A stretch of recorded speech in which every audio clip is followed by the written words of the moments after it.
தமிழ்நாட்டின் முதல்வராக நாளை விஜய் பதவியேற்க உள்ளதாக தகவல் வெளியாகியுள்ள நிலையில் விஜய் ஆட்சி அமைக்க இன்னும் 11 இடங்கள் தேவைப்படுகிறது. விஜய் ஆட்சி அமைக்க தவேகாவுக்கு காங்கிரஸ் கட்சி ஆதரவு அளிக்க முடிவு செய்யப்பட்டுள்ளதாக தகவல் வெளியாகியிருக்கிறது. இதுகுறித்தான முழு விவரங்களோடு செய்தியாளர் கணபதி இணைப்பில் இணைந்திருக்கிறார். வணக்கம் கணபதி, இதுகுறித்தான முழு விவரங்களையும் பதிவு பண்ணலாம்.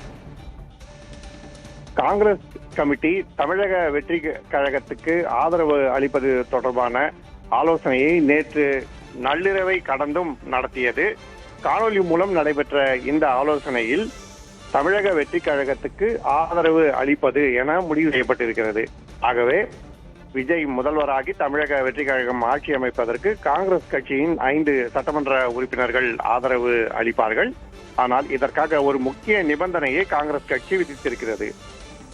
மதச்சார்பற்ற கட்சிகளின் ஆதரவை மட்டுமே விஜய் பெற வேண்டும் எனவும் பாஜக கூட்டணியைச் சேர்ந்த கட்சிகளின் ஆதரவை பெறக்கூடாது எனவும் நிபந்தனை விதிக்கப்பட்டிருக்கிறது.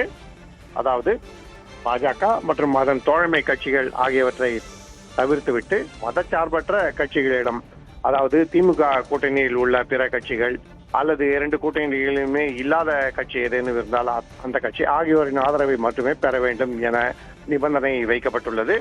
இந்த முடிவு குறித்து விஜய்க்கு தகவல் தெரிவிக்கப்பட்டுள்ளது எனவும்